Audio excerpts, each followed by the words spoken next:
오늘은 골로새서 2장 11절부터 있는 말씀으로 은혜를 나누겠습니다. 다 같이 읽겠습니다. 또 그 안에서 너희가 손으로 하지 아니한 할례를 받았으니 곧 육적 몸을 빚는 것이요 그리스도의 할례니라. 이 유대민족에게는 할례가 선민의 표시입니다. 하나님께서 아브라함이 하나님을 믿음에 그 믿음을 의로 여기시다 하시고, 그 다음에는 하나님과의 언약의 표시로서 할례를 받으라고 했습니다.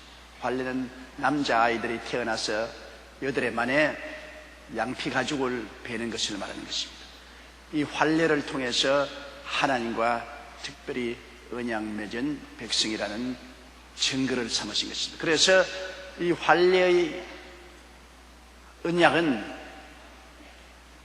이스라엘의 역사 속에 계속됩니다. 이스라엘 백성들은 이 할례를 받으면 하나님의 선민이 되고 하나님의 특별한 언약을 받은 백성이 된다고 확실히 믿었습니다. 그러나 그런 형식적인 행위에 신뢰를 두고 마음으로는 하나님의 율법을 지키지 아니하고 우상을 섬기고 세상을 따라 살아감으로 말미암아 나중에 할례가 인정을 받지 않는 그러한 상황이 되고 말은 것입니다. 주님이 오셔서 우리를 구원하기 위해 십자가에 돌아가시다 부활하시고 난 다음에 우리 이방인들에게는 이 할례는 아무 의미가 없습니다. 우리의 언약은 예수 그리스도를 믿음으로 말미암아 성령으로 인치심을 받는 것이 우리의 언약이죠. 할례가 우리에게는 아무 의미가 없습니다. 유대인들에게는 예수님 오시기 전에 아브라함의 자손으로서 언약 맺은 표시로서 할례를 받았습니다만 이제는 우리에게는 아무 의미가 없습니다. 할례는 유대인들만 받는 것이 아닙니다. 이슬람 교도들도 할례를 행하고 있는 것입니다. 육체에 칼로서 벤 표적을 가진다고 해서 그것이 우리의 영혼 속에 무슨 변화를 가져오겠습니까? 사람은 그 영원한 영혼이 육체 속에 살고 있는 것인데 내적으로 영혼이 변화를 받아야지 육신을 벤다고 해서 그것이 무슨 소용이 있겠습니까? 그래서 이 성경은 말하기를 예수님 안에서 너희가 손으로 하지 아니한 할례를 받았다. 곧 육신의 몸을 벗는 것이 아니요 그리스도의 할례라. 육신에 칼자국을 남겨놓는 그러한 언약이 아니라 예수 그리스도 안에서 온 인생이 달라지는 것을 말하는 것입니다.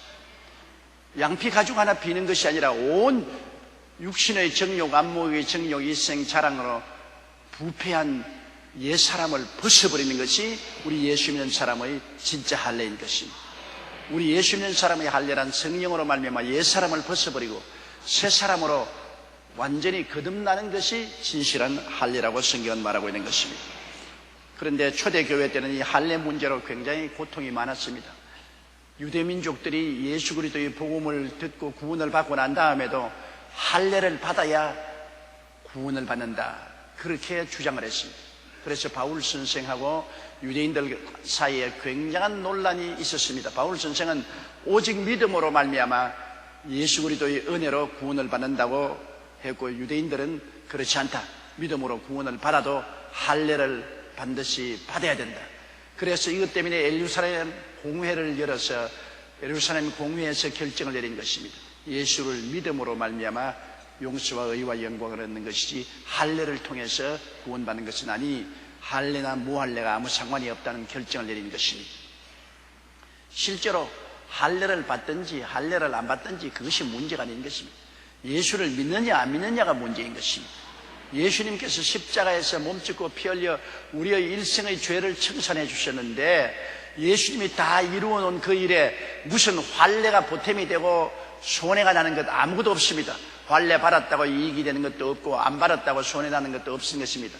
이런 것은 아무 의미가 없습니다. 예수 그리스도가 오셔서 우리 위해서 십자가에서 대속물이 된 이유는 유대인의 모든 의식과 형식은 다 지나가 버리고 마른 것입니다. 다 끝나버린 것입니다. 예수님 안에서 다 이루어지고 폐지돼 버리고 우리는 오직 그리스도를 믿음으로 말미암아 성령의 인치심을 받아서 구원을 얻는 것입니다. 12절요. 너희가 세례로 그리스도와 함께 장사한 바 되고 또 죽은 자들 가운데서 그를 일으키신 하나님의 역사를 믿음으로 말미암아 그 안에서 함께 일으키심을 받았느니라. 우리가 세례받지 않아요. 세례받는 것도 세례 그 자체에 구원이 있는 것은 아닙니다. 세례는 우리 속에 일어난 영적인 큰 변화를 육신적으로 보여주는 것입니다. 세례받지 않으면 구원 못 받는다. 그것은 얼토당토 않습니다. 구원은 예수를 믿음으로 말미암아 구원받지요. 예수님의 십자가에 못 박였을 때 못 박힌 강도 중 한 사람이 언제 세례받을 기회도 없고 교회 갈 기회도 없었습니다. 그는 오직 예수를 구주로 고백했을 따름입니다. 주여 주의 나라에 임하실 때 나를 기억하소서. 예수를 하나님의 보내신 메시아요, 하나님 나라의 왕인 것을 고백했을 때 주님은 그 자리에서 너는 오늘날 나와 함께 낙원에 있으리라고 말씀한 것입니다. 그러므로 세례받는 것이 구원의 조건은 아닙니다. 그러나 구원받은 사람이 세례를 통하여 구원받은 사실을 하나님 앞과 마귀 앞과 자기 앞과 세상에 선언하는 것이 되는 것이므로 세례는 예수 믿는 사람에게 꼭 필요합니다. 세례 받아야 내 구원에 대한 확실한 확증을 가질 수 있으니까 좋은 것이지만은 세례 그 자체가 구원의 조건은 될 수가 없는 것입니다. 세례는 무슨 의미냐? 세례는 예수 그리스도와 함께 물 무덤에 들어가고 그리고 장사 지내버리고 예수 그리스도 안에서 다시 물 무덤에서 일어나서 부활해서 새 생명을 갖고 살게 된다는 하나의 상징적인 가르침인 것입니다. 그 세례가 나중에는 번잡하다고 생각하기 때문에 어떤 교파에서는 물에 잠겼다가 일어나지 않고 그냥 물 그릇에 담아서 상징적으로 머리에 뿌리는 것입니다. 어떻게 되었든 세례가 구원의 조건인 것 같으면 예수님을 따라서 물속에 들어갔다가 일어나야죠. 예수님도 요단강에 들어가서 세례 요한에 의해서 물로 세례받은 것입니다. 그러나 요사이 이 그리스도를 따라서 물에 잠기는 침례 세례를 받는 사람도 있고 또 물로서 이마에 뿌리는 이런 약식 세례를 받는 사람도 있습니다. 세례 그 자체가 구원은 아닌 것입니다. 세례는 상징적인 의미가 있다는 것을 알아야 되는 것입니다. 그 상징은 굉장히 깊은 의미인 것입니다. 우리가 예수 그리스도와 함께 죽었다는 것, 이것이 여러분 진실로 우리 예수 믿는 사람의 육적인 할례인 것입니다. 예수 그리스도를 믿는다는 것은 그 내용 의미는 예수 그리스도께서 우리와 함께 죽고 장사 지내고 그리스도와 함께 부활했다는 이 큰 영적인 의미를 가지고 있는 것입니다. 예수께서 하나님의 아들로서 이 세상에 사람의 몸을 쓰고 오신 것은 예수님이 사람과 하나 되었다는 것입니다. 영어로는 identification이라고 말하는데 사람과 하나가 되었다. 사람은 죄짓고 더럽고 병들고 저주받고 죽을 수밖에 없는 절망적인 존재입니다. 사람은 아담과 하와 이후에 그 자손들도 똑같은 모습의 사람이지만은 실상은 내용이 다릅니다. 아담과 하와 타락하기 전에 사람은 죽지 않은 사람이었는데 타락한 이후로는 사람들은 내용이 완전히 달라졌습니다. 죄로 말미암아 부정하고 부패하게 되어서 영적으로 죽었고 그들은 세상과 마귀의 종이 되었고 병들고 저주받고 영원히 멸망받을 이러한 절망적인 존재인 것입니다. 그러므로 예수님이 사람으로 태어난다는 것은 이 사람과 하나 되기 위해서 태어난 것입니다. 사람과 하나 되어서 사람의 짐을 대신 다 짊어지기 위해서 주님이 태어나신 것입니다. 예를 들어 말하면 우리 집에 제가 빚을 굉장히 지고 죽을 수밖에 없습니다. 저도 빚을 갚을 수가 없고 우리 자녀들도 빚을 갚을 수가 없고 우린 빚으로 말미암아 전부 다 종으로 팔려서 죽을 수밖에 없는데 큰 부잣집 아들이 자진해서 내 양자로 들어오겠다고 청혼을 했어요. 양자로 들어오. 내 양자로 들어와서 내 가족이 되면은 내 가족의 빚을 대신 다 짊어질 수 있습니다. 양자로 안 들어온 이상은 내 빚을 짊어질 수가 없어요, 법적으로. 그러나 그가 자원해서 나는 조용기 목사의 양자로 들어가겠다. 그래서 법적으로 수속해서 우리 집 양자가 되니까 이젠 성도 조씨가 되고 양자가 되므로 우리 가족이 진 빚을 그가 대신 다 짊어지고 큰 손실을 보면서 막대한 재산을 탕진하면서 다 소모하면서 빚을 다 갚고 종으로 팔린 몸을 가족을 다 구원하고 해방시켜 주었습니다. 그러면 그 사람은 우리 가족에 대한 구원의 주가 되는 것입니다.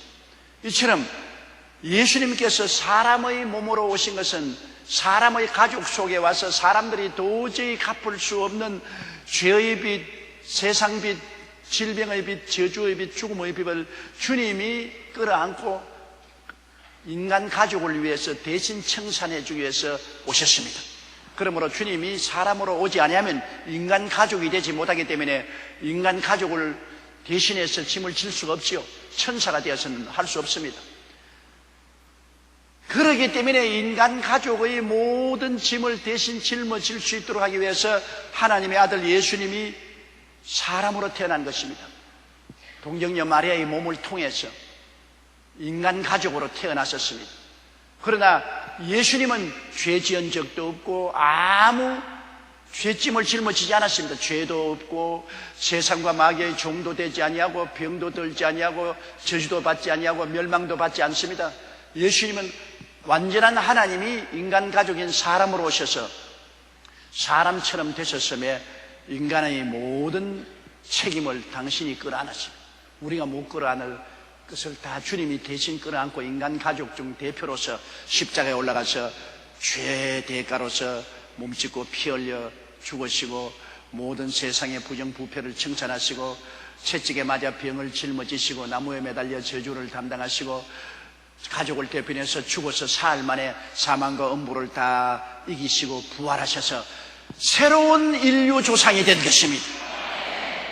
예수님은 옛 인류 속에 들어와서 옛 인류를 대표해서 십자가에 못 박여서 옛 인류의 모든 좌절과 절망을 청산하시고 부활하셔서 이제는 새 인류의 조상이 되었다. 그렇기 때문에 성경은 고린도후서 5장 10절에 누구든지 그리스도 안에 있으면 새로운 피조물이라.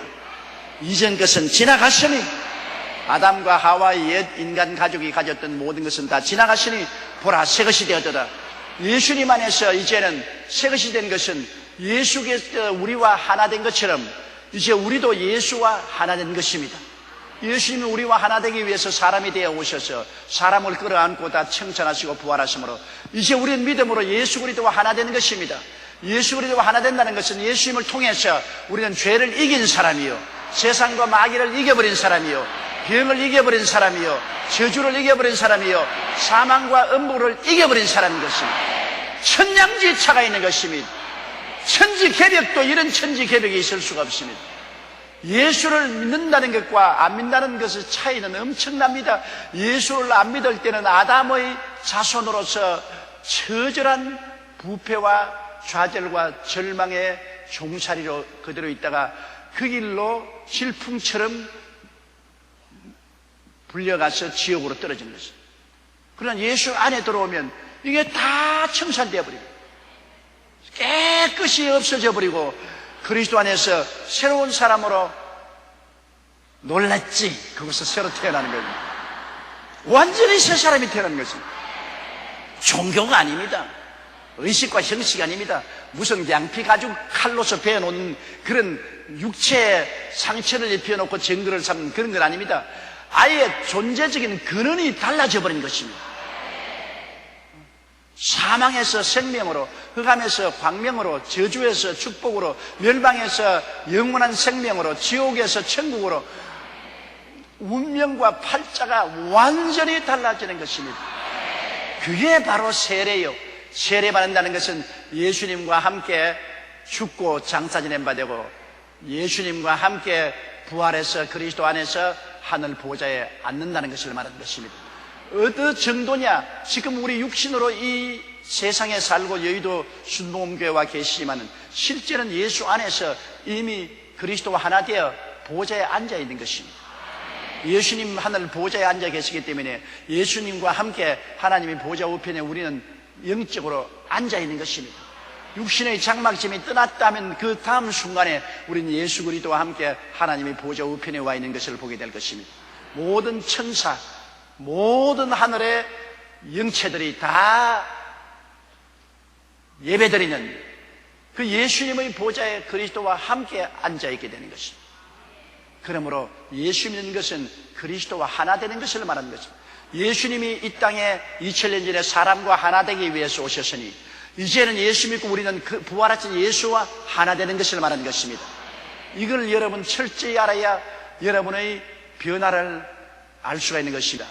따라 말씀하세요. 예수님이 2000년 전에 우리와 하나 되기 위해서 사람으로 오셨는데 부활하시고 난 다음에는 우리는 예수님과 하나 되어 부활했습니다.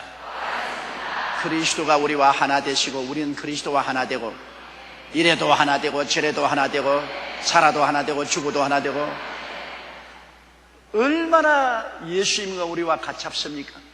예수님과 우리는 끈을 내야 끊을 수가 없습니다. 우리 심장이 우리 몸과 하나인 것처럼 예수님과 우리는 완전히 하나입니다. 육신으로 살 때 예수님이 오셔서 하나 되었는데 이제 영으로 예수 그리스도께서 부활하셔서 우리와 하나 되어서 우리는 그리스도와 더불어 처음도 하나요 나중도 하나요. 하나 되어서 죽어 옛사람 칭찬하고 하나 되어 부활해서 그리스도와 함께 보좌에 앉았으니 얼씨구나 좋다 절씨구나 좋다. 예수님과 우리는 하나 된 것입니다. 이래서 여러분은 오늘 예수 믿는 사람들이 겉으로 보기에는 다 똑같은 대한민국 백성으로서 하나같이 보이지만은 내용은 엄청나게 다릅니다. 완전히 달라요. 우리 한국 사람이라도 중국계 한국 사람, 저 소련계 한국 사람들이 있지 않습니까? 그 사람들은 얼굴이 똑같고 한국 사람이고 한국말을 하되 그러나 내용은 국적이 다르죠. 중국 사람이고 소련 사람이고 우리는 대한민국 사람이고 국적이 완전히 달라서 그들이 한국에 오려면 비자를 받아야 오죠. 우리는 우리나라에 오니까 비자 필요 없지만은 우리와 얼굴이 같고 우리와 말이 같아도 실제 그들의 존재는 신분은 엄청나게 다른 것처럼 똑같은 한국 사람의 얼굴을 가지고 똑같은 한국말을 쓰고 똑같은 음식과 이복을 입었지만은 예수 믿지 않은 사람과 믿는 사람은 엄청나게 다릅니다. 예수 믿는 사람은 아담으로 하나 되고 예수 믿는 사람은 예수님으로 하나 된 것입니다. 안 믿는 사람은 아담이 조상이고 예수 믿는 사람은 예수님이 조상인 것입니다. 아담으로 하나 되었다가 우리는 예수 믿고 난 다음 죽고 장사 지내고 부활해서 예수 그리스도와 하나 되어 예수 사람이 된 것입니다. 아담 사람, 예수 사람, 죽은 사람, 산 사람, 지상 사람, 천국 사람, 마귀의 종, 하나님의 자녀, 그 이상 뭐라고 표현하겠습니까? 엄청나게 다르다고요. 우리는 전부 다 예수 사람이요. 여러분의 성은 예수가라고 이제는. 조용기가 아니고 예수용기요. 여러분 전부 다 예수 사람인 거죠. 옆에 사람 보고 말씀, 당신은 예수 사람입니다.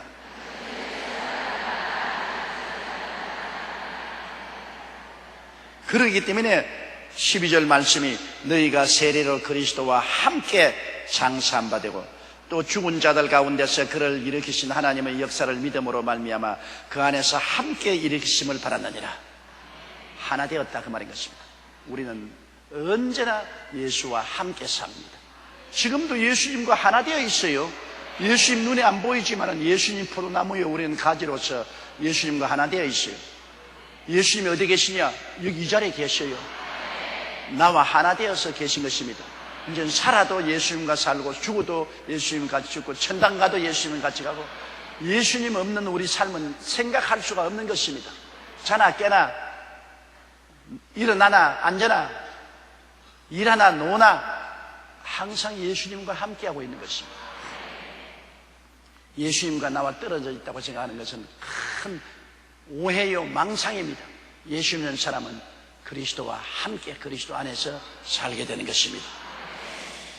13절요.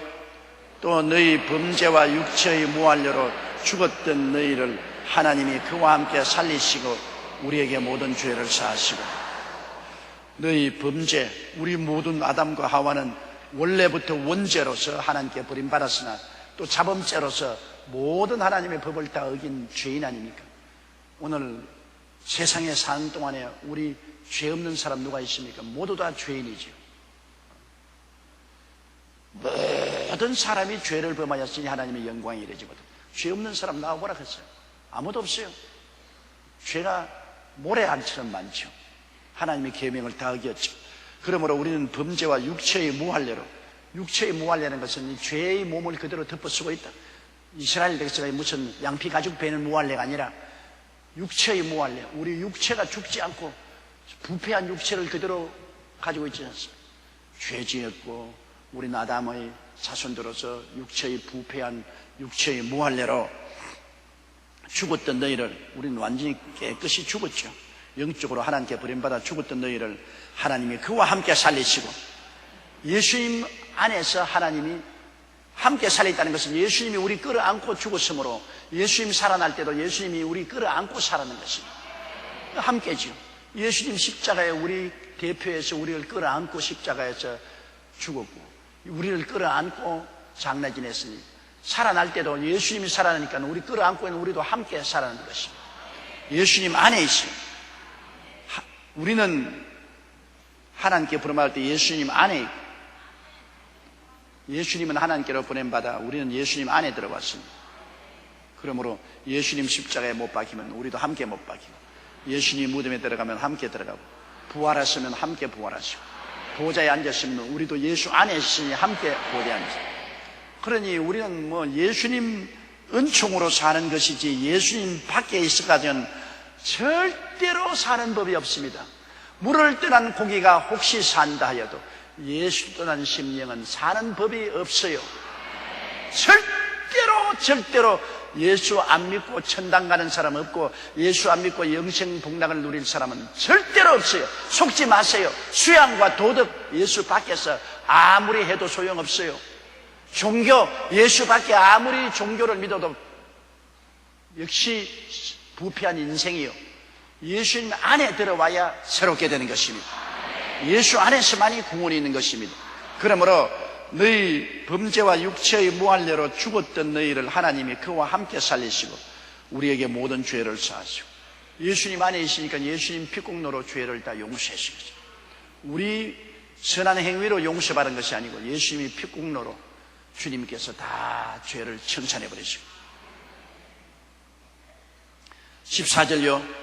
우리를 거스리고 우리를 대적하는 의문에 선 정서를 도말하시고 제하여 버리사 십자가에 못 박으시고. 우리를 거스리고 우리를 대적하는 의문에 선 정서란 것은, 여러분 빚 빌릴 때 어떻게 합니까? 집을 저당 잡히지 않아요. 은행에 저당 잡히면 집을 저당 잡히는 문서에 여러분이 서명을 해 놓습니다. 그러면 내내 그 의문의 정서에 여러분은 포로된 거예요. 그 빚을 못 갚은 이상은 은행이 언제나 공매 처분에 처할 수가 있는 것입니다. 그러니 그 문서가 원수라. 그 문서만 보면 간이 철렁 내려앉아요. 서랍에 있는 그 문서만 보면 아이고 우리 집 언제 전당 잡혀 날아갈지. 은행에서는 독촉장 잡고 날아오지요. 돈은 못 갚지요. 이제 언제 공매 처분 당할지 모르죠. 문서가 원수라. 어찌할 도리가 없죠. 이미 나는 그 문서에 서명되어 있으니까 꼼짝을 못 하잖아요. 그러므로 그 문서가 여러분 우리를 거스리고 우리를 대적하는 이문에 쓴 정서인 것입니다. 바로 하나님의 율법과 계명이 그 문서입니다. 하나님께서는 이 율법과 계명을 지켜야 너희들은 산다, 하나님이 정해놓은 것입니다. 율법과 계명을 지켜야 산다. 그게 우리 인생은 태어날 때부터 하나님의 법 안에서 태어나기 때문에 그렇게 해야 돼요. 그런데 그 법을 어겼으니 이제는 어떻게 있습니까? 그 문서가 죄를 지은 영혼은 죽으리라. 너는 죽는다. 너는 죽는다. 너는 죽는다. 하나님의 계명을 볼 때마다 너는 죽는다. 너는 죽는다. 너는 사형이다. 사형이다. 그러니까 이 원수도 보통 원수가 아니죠. 하나님의 계명이 하나님의 선한 계명이지만 우리에게는 원수가 되었어요. 우리를 잡아서 우리의 죄를 들추어내고 우리를 사형에 처하는 것입니다. 법이란 것은 원래 좋은 것 아닙니까? 법은 지키면 좋은 것이죠. 나쁜 법이 아니라 법은 좋은 것이죠. 그렇지만 그 좋은 법이 우리의 나쁜 행실을 다 드러내어서 우리로 하여금 사형에 처하니까 우리에게는 그 법이 원수가 되는 겁니다. 아이고 이 원수야, 너 때문에 내 죽네. 별 도리 없이 법이 나를 죄로 잡아서 심판하니까 죽을 수밖에 없죠. 우리 모든 인생들은 하나님의 법에 잡혀서 죄인으로 심판을 받고 정죄되고 죽을 수밖에 없습니다. 그러므로 하나님의 계명은 우리를 거스리고 우리를 대적하는 의문에 쓴 정서입니다. 이것을 예수님이 이 율법의 모든 정서를 대신 짊어지고 십자가에 올라가서 못 박아버리신 것입니다. 하나님의 율법과 계명을 다 그 빚을 주님이 끌어안고 우리를 대신해서 십자가에 몸짓고 피 흘려 죽으심으로 모든 빚을 청산해버린 것입니다. 하나님의 율법과 계명이 요구하는 그 모든 벌을 예수님이 영원히 갚았습니다. 예수님이 영원한 하나님이기 때문에 한 제사를 통해서 영원히 율법의 정죄와 심판을 갚아버리기 때문에 예수님 안에서 이제는 율법 폐기, 이제는 하나님의 율법과 계명이 우리를 정죄하고 우리를 처형할 수 없습니다. 율법과 계명은 우리를 하나님께로 인도하는 몽학 선생이 되어 우리를 이 길로 가세요, 이게 하나님이 원하는 길입니다, 가르치는 교과서는 되어도 이제는 우리를 정죄하고 심판하고 죽이는 힘은 영원히 십자가에서 주님이 제하여버리고 마는 것입니다. 율법의 정죄와 심판의 독을 뽑아버렸습니다. 영원히 뽑아버렸습니다. 주님이 율법의 정죄와 심판의 모든 권력을 십자가의 보혈로 빼앗아버리고 마는 것입니다. 이제는 우리를 율법이 아무리 정죄를 해도 예수님 보혈이 내가 다 갚았다, 어제 것도 갚았고 오늘도 갚았고 내일도 갚았다, 영원히 갚아버렸다. 네가 날 죽여놓고 무슨 큰 소리 하느냐, 나는 저 사람 때문에 대신 죄를 짊어지고 내가 죽었는데, 저 사람의 죄가 내가 걸머지고 죽었는데 평생의 죄를 내가 다 짊어졌으니 저 사람에게 이제 정죄 못한다. 아무리 정죄하려도 예수님 피가 가로막습니다. 아니야, 내가 다 갚았다. 그 피가 마음속에 큰 증거 됩니다. 내 기도 소리 들으사 다 허락합소서. 내가 주께로 지금 왔으니 십자가의 보혈로 날 씻어주소서. 예수님의 피가 내 마음속에 큰 증거가 되어요. 예수님의 피의 도장이 확 찍혀 있으니 율법이 아무리 와서 너 죄인이라 해도 피가 내가 갚았다, 너 또 죄지었다, 그 피가 내가 갚았다, 영원히 이 피가 내 마음에 증거가 되는 것입니다. 예수님의 보혈로 영원히 용서와 의와 영광을 얻었으니 그 보혈이 얼마나 귀합니까? 예수의 보혈이 얼마나 귀한지요.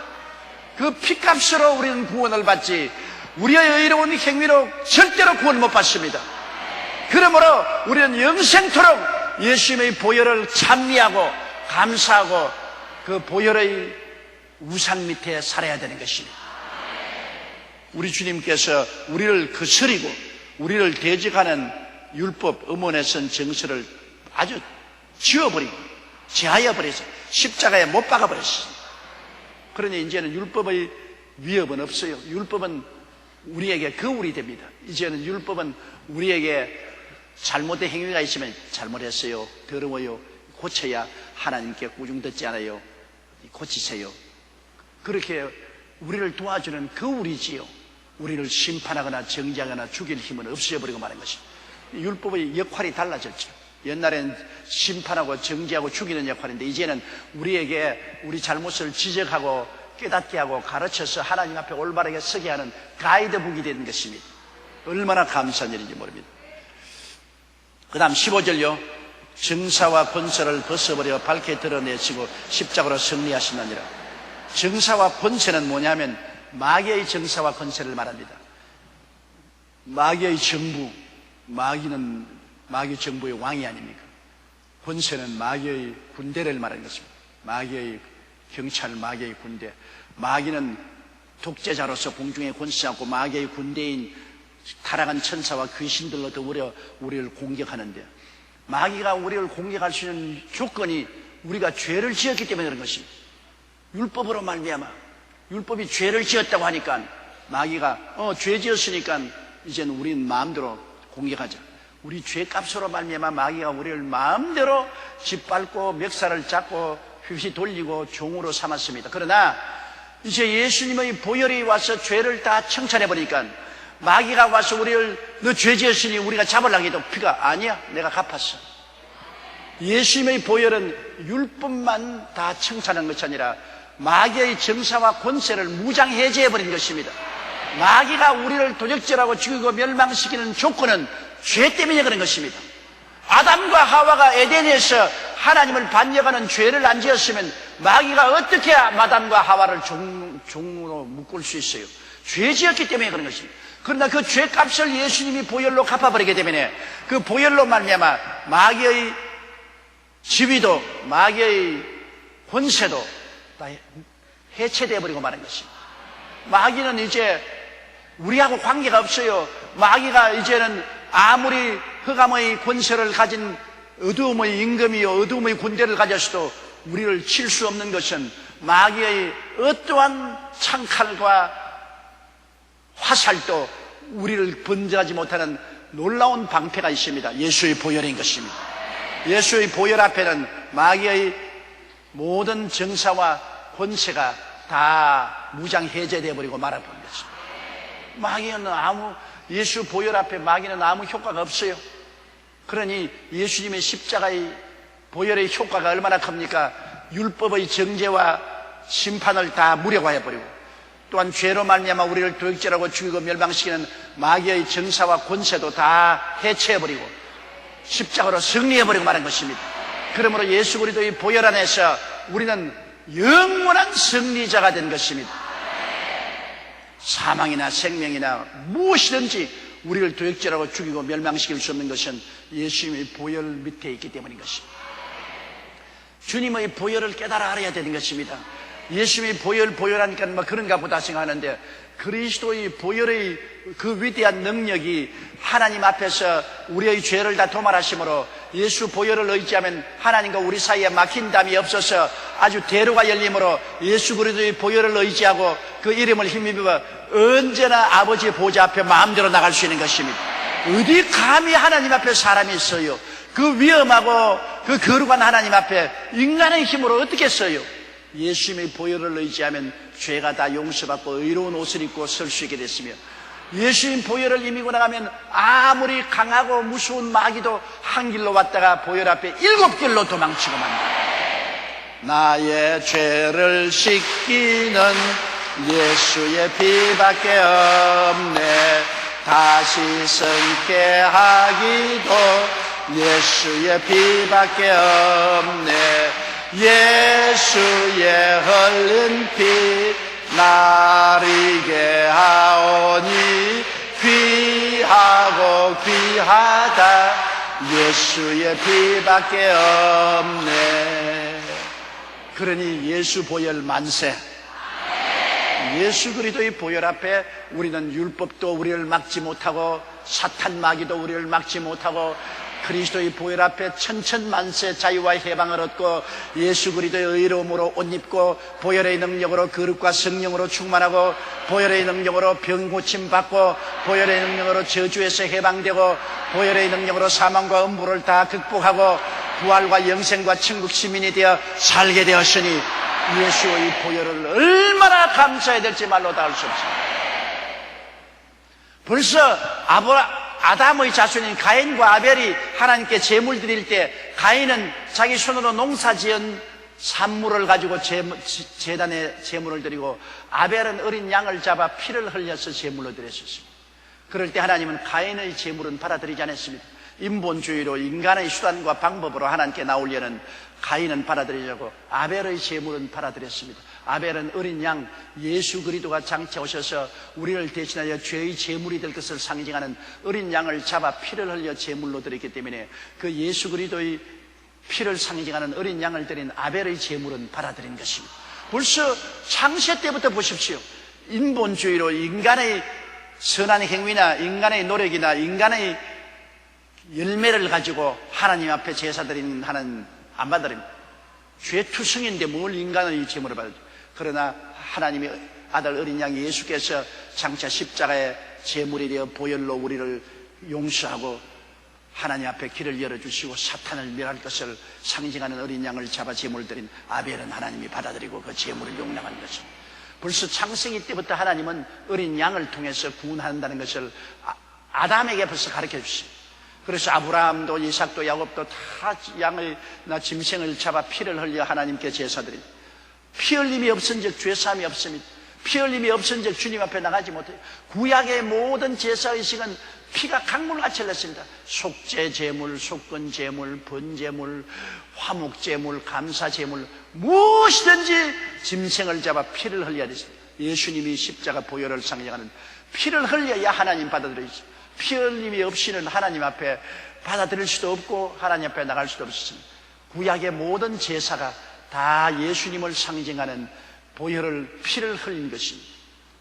그래서 그 구약의 제사로 언약을 맺은 백성들이 유대민족이고 나중에 예수님이 실제로 십자가에서 그 언약을 내가 다 이루었다, 하나님이 약속하신 그 상징적인 모든 짐승의 피를 흘리던 약을 몸으로 주님 어린 양으로 다 이루었습니다. 그러므로 예수님의 보혈의 능력, 이것이 우리에게는 보배롭고 보배롭고 보배로운 것입니다. 예수님의 보혈을 아는 지식은 너무나 귀하기 때문에 이 세상의 어떤 부귀와 영화로도 값주고 살 수 없습니다. 여러분, 예수님의 보혈의 의미를 깨달았다는 것은 모든 지식 중에 최고의 지식을 깨달은 것입니다. 모든 보화 중에 가장 귀한 보화를 얻은 것입니다. 예수님의 보혈, 이 너무나 귀한 그리스도의 보혈을 사람들은 눈이 있어도 보지 못하고 귀가 있어도 듣지 못하고 마음으로도 깨닫지 못하고 마귀가 손을 탁 얹어가지고서 못 알게 만드는 것입니다. 그런데 하나님의 성령이 오셔서 이를 깨닫게 해주셨어요. 하나님의 성령은 언제나 보혈이 있는 곳에 역사하시는 것입니다. 성령은 보혈을 가져오고 보혈이 있는 곳에 성령이 많은 것입니다. 보혈과 성령은 분리할래야 분리할 수가 없습니다. 그렇기 때문에 어느 누구든지 예수님의 보혈을 부인하면 사탄입니다. 또 보혈 없는 성령의 역사는 사탄입니다. 보혈과 성령은 언제나 같이 하는 것입니다. 보혈이 있는 곳에 성령 역사하시고 성령이 있으면 예수님의 보혈을 가르쳐 주시는 것입니다. 보혈만이 하나님 앞에 나가는 길이 되고 사탄을 이기는 능력이 되는 것입니다. 우리 14절 한 번 더 의미를 알고 읽으십시다. 우리를 거스리고 우리를 대적하는 의문에 쓴 정서를 도말하시고 제하여 버리사 십자가에 못 박으시고 정사와 권세를 벗어버려 밝히 드러내시고 십자가로 승리하였느니라. 이 골로새서 2장 14절로 15절은 여러분 다 마음속에 외워놓아야 되는 것입니다. 이것은 너무나 아름다운 보배로운 하나님의 말씀인 것입니다. 주님께서 이를 통해서 율법도 제하시고 마귀의 정사와 권세도 다 제하시고 십자가의 보혈을 통한 위대한 승리를 여러분에게 주시는 말씀인 것입니다. 16절요. 그러므로 먹고 마시는 것과 절기나 월삭이나 안식일이 나여 누구든지 너희를 평론하지 못하게 하라. 이런 예수 그리스도의 보혈로 다 이루어지고 이 너무나 위대한 은총이 주어지는데 뭘 구원받기 위해서는 무엇을 먹지 말라, 무엇을 마시라, 먹고 마시는 음식을 가지고서 우리의 신앙을 가지려는 어리석은 일은 하지 말아야 돼. 부정한 음식 먹지 마라, 정결한 음식 먹지 마라. 옛날에 다 율법 시대에 하던 짓이지 지금은 그런 시절이 다 지나갔습니다. 먹고 마시는 것, 절기라는 것은 이스라엘 백성들이 유월절, 예수님이 십자가에 못 박혀 죽는 그 제사를 모방한 것이 유월절, 무슨 오순절, 그 다음에는 무슨 초막절, 뭐 이런 구약의 절기, 이걸 지켜야 하나님 앞에 용납받는, 이거 다 지나간 일입니다. 이거 다 예수님이 오셔서 우리를 구원할 것을 상징으로 보여준 그림자인 것입니다. 그림자 따라 살 사람 누가 있어요? 몸 따라 살지. 여러분, 남편의 그림자 보고 따라다니면 살겠습니까? 남편하고 살겠습니까? 남편 그림자는 그림자지요. 사진은 그림자 아닙니까? 사진 보고 아무리 울어봤자 무슨 대답합니까? 그림자예요. 본체가 있어야지. 예수님은 본체고 구약은 그림자인 것입니다. 구약 성경은 다 그림자요. 신약 성경은 본체인 것입니다. 그 그림자 때 그 그림자 때 정한 음식도 있고 부정한 음식도 있고 유월절 지켜라, 오순절 지켜라, 초막절 지켜라, 그 다음에는 또 안식일을 지켜라, 주일날 아닌 토요일날 지켜야 구원을 얻는다, 토요일날 지켜라. 그 안식, 우리는 예수 그리스도 안에서 영원한 벌써 안식을 다 이루었으니까 누구든지 너희를 평론하지 못하게 하라. 너 먹고 마시는 것, 절기나 월삭이나 안식일을 안 지키니 너는 구원 못 받는다, 이러한 평론 절대 못하게 하라. 오늘날에도 기독교에서도 토요일날 안 지키면 구원을 못 얻는다, 예수 믿어도 토요일날 지켜야 된다, 이렇게 주장하는 교파도 있습니다만 너무나 안타까운 일입니다. 아직까지 초등학문을 벗어나지 못했습니다. 우리는 초등학교 이미 졸업한 지 오래되는 것입니다. 우리는 최고등학교에 들어와서 있습니다. 예수 그리스도의 보혈을 믿고 성령을 받은 건 최고등학교에 들어간 거죠. 그게 먹고 마시고 무슨 절기나 월삭이나 안식일이나 보태는 것은 아직 초등학교 때를 못 벗은 것입니다. 촌때를 못 벗었어요. 그런 건 다 우리 구원하고 아무런 관계도 없습니다. 이것은 다 옛날에 우리 구원이 오기 전에 그것을 설명하기 위한 상징에 불과한 것입니다. 17절요. 이것들은 장래일의 그림자나 몸은 그리스도의 것이라. 보십시오. 장차 오실 예수님의 몸의 그림자입니다. 예수님이 오실 것을 형상으로 보여준 것이요. 이제 몸이 왔는데 그림자하고 살 사람 누가 있어요? 그림자하고 살 사람 없어요. 몸이 왔는데. 그렇게 기다리던 사랑하는 애인이 왔는데 애인 사진 들고만 자거든요. 애인이 내가 여기 왔다. 있어요. 난 사진하고 살아요.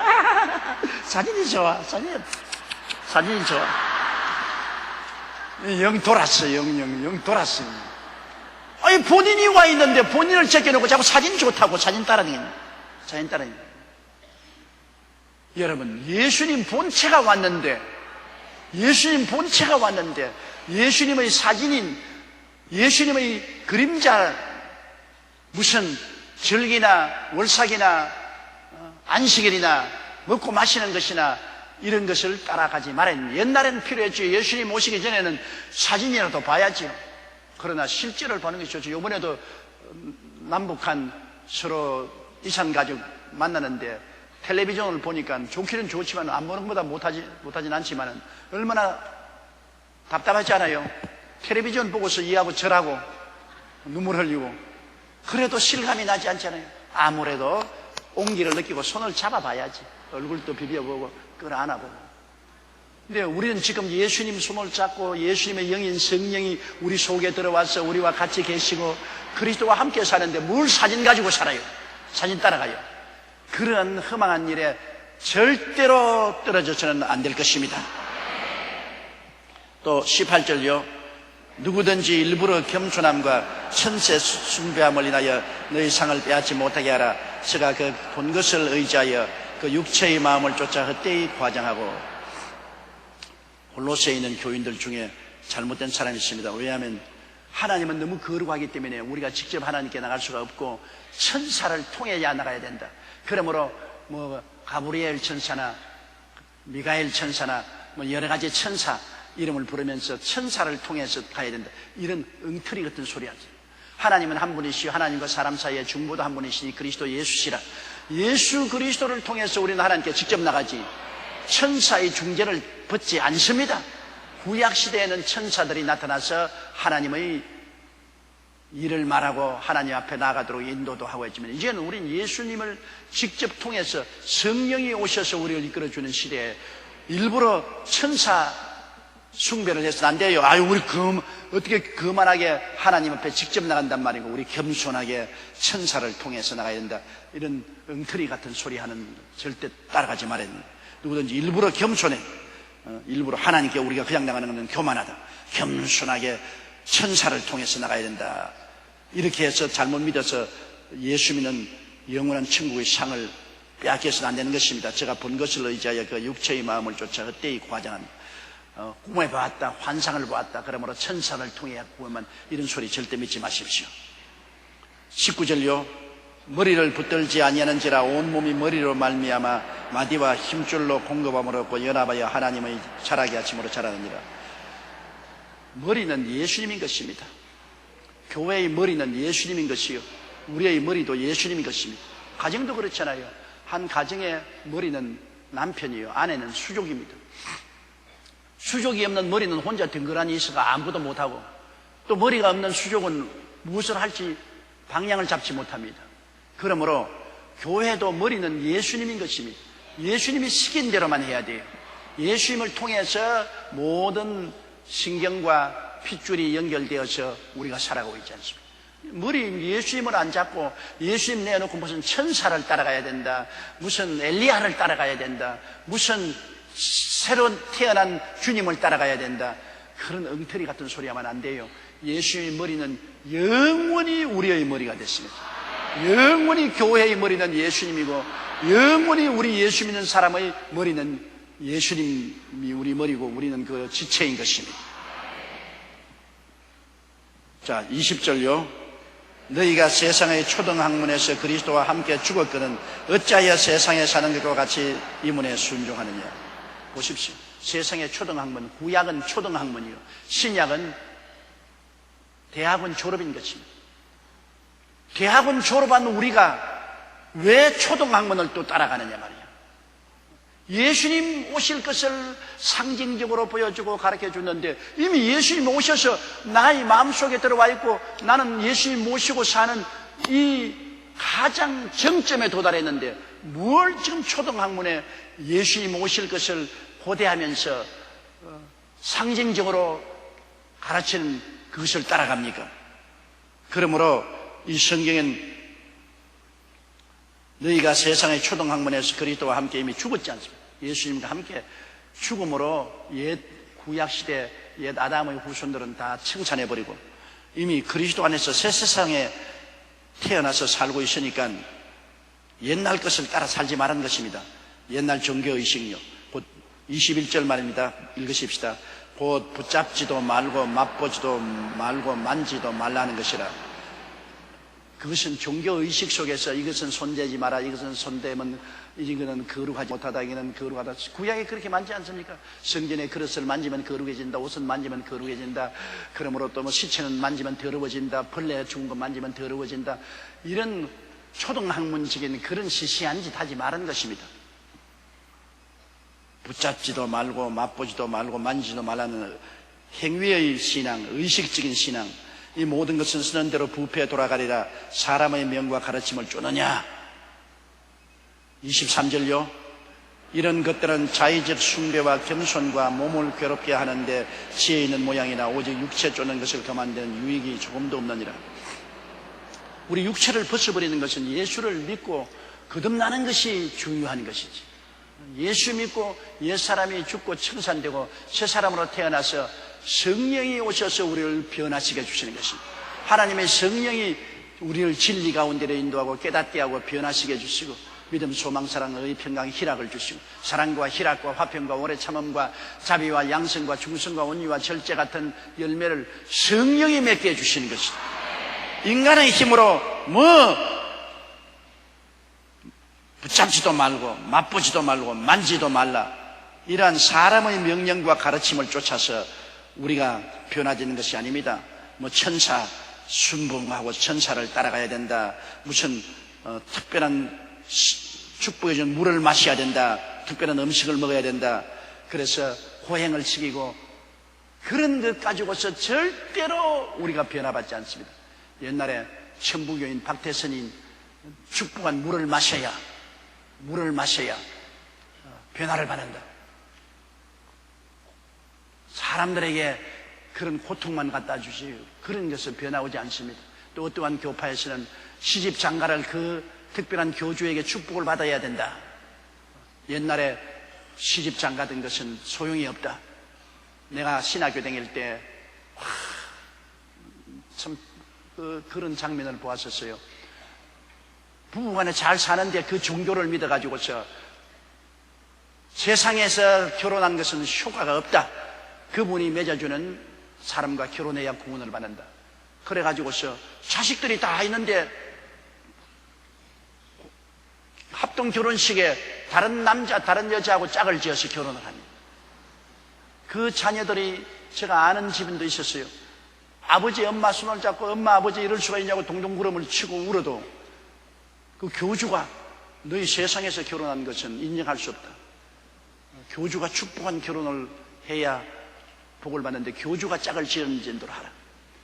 그래서 뭐 몇천상, 몇만상, 몇십만상 결혼을 한다고 그렇게 서로 짝 지어줘야 결혼한다. 이런 엉터리가 어디 있어요?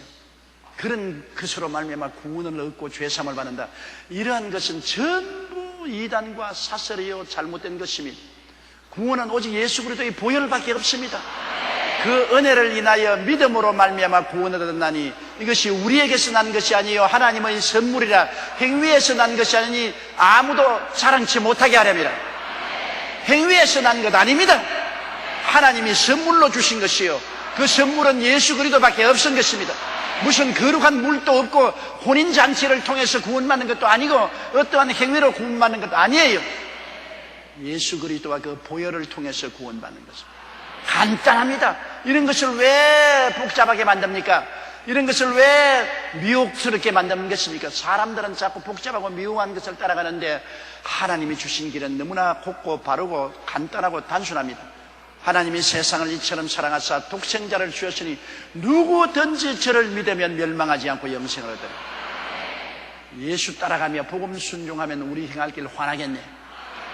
예수님만 따라가면 돼요. 그리고 그 보혈의 능력만 의지하면 언제든지 하나님이 우리와 함께 거하시고 우리가 하나님 품에 안길 수가 있고 예수 그리스도와 함께 죽고 함께 장사 지내고 함께 살아나서 함께 보좌에 앉은 우리들은 자나깨나 예수 그리스도와 함께 거하게 되는 것입니다. 그러니 자나깨나 예수님, 일어나 앉으나 예수님, 먹으나 마시나 사나 죽으나 예수님과 같이 있으면 되는 거예요. 예수 믿는다는 것은 예수님 안에서 다 이루어진 것입니다. 아무것도 보탤 것도 없고 뺄 것도 없습니다. 신령한 수 마실 필요 없어요. 시집장가 새로 갈 필요 없어요. 인간의 노동이나 고행을 보탤 필요 없어요. 예수 믿는 것으로 충분합니다. 보혈은 120% 충만한 은혜를 주신 것입니다. 아무것도 보탤 것 없습니다. 아무도 뺄 것 없습니다. 무엇인지 예수 그리스도의 보혈에 보태기나 빼야 된다고 하거들란 사탄인 줄 아십시오. 우리는 오직 믿음으로 오직 은혜로 구원을 받은 것을 알게 되시기를 주님 이름으로 축원합니다.